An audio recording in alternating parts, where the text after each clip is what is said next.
Chers internautes, bienvenue. Coup sur coup, nous parviennent deux annonces étonnantes du Gabon de transition qui ne peuvent nous laisser indifférents. Que s'est-il passé? Scandale de la Société d'eau et d'électricité du Gabon, une société d'État transformée en un cartel suçant les consommateurs gabonais. Et deux, licenciement ou débauchage de deux frangins d'Oligui, l'homme fort du moment, pour une délicatesse grave. Du jamais vu en bongosphère et dans le précaré français post-période 1960. Alors, n'est-on pas en droit de demander si Oligui est le tortionnaire ou le justicier du Gabon? Voyons, qui est Oligui Brice Clotaire Nguema? Un général de la garde républicaine et tombeur du gravement malade Ali Bongo et de sa camarilla. Quelle est sa vision et mission pour le Gabon, un pays où tout pousse? En plus d'être un scandale géologique, sa vision, rétablir la pleine souveraineté de ce pays de l'Afrique centrale. Sa mission, restaurer ses institutions en totale déliquescence, lutter contre la corruption galopante et le laisser aller au plus haut sommet de l'État gabonais. Alors, avec le soutien du CTRI, c'est-à-dire Conseil de transition de restauration des institutions, comment procède-t-il sans être un idéologue ou ne se réclamant ouvertement d'un parti politique?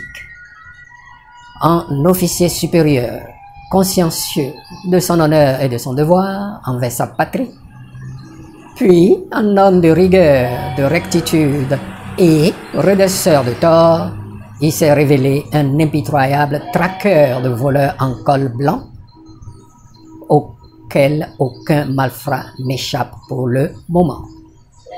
Même pas ses plus proches frangins, c'est-à-dire ses frères de sang. Le premier, Aurélien Mintsami Nguema, ex-directeur du budget, s'est embrouillé dans une affaire de 5 milliards de francs CFA pour organiser la conférence nationale.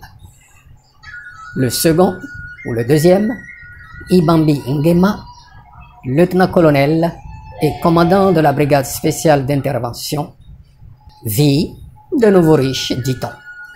L'habitude étant dans le précaré français en général, de faire monter de grade avec un budget et une caisse noire plus importante. Par cette décision, Oligui a montré qu'il rompt avec cette pratique et clairement il avertit qu'aucun malfrat n'y échappera. Bon à savoir aussi qu'un administrateur a été nommé pour la Société d'eau et d'électricité du Gabon. Les salaires des hauts cadres bloqués en 5 millions de francs CFA et alors que quelque part dans les environs de 10 millions, 15 millions pour les hauts cadres.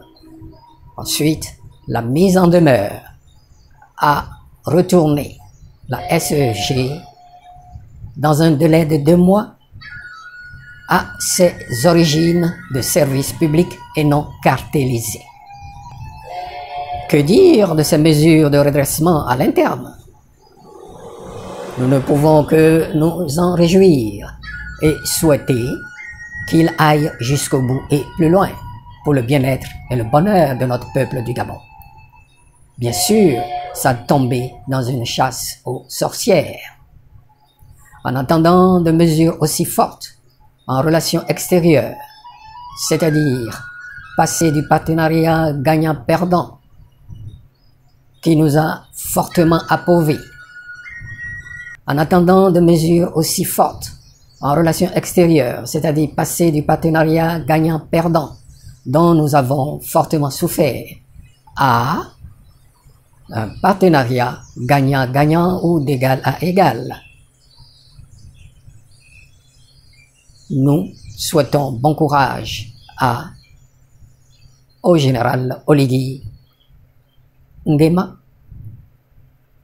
Évidemment, Oligui apparaît comme un tortionnaire de la minorité voleuse en col blanc et justicier pour la majorité du peuple censé du Gabon.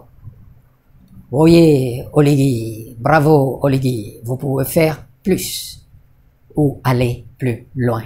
Courage, mon général. Messieurs, dames, merci de m'avoir écouté jusqu'à la fin. Abonnez-vous, commentez, partagez.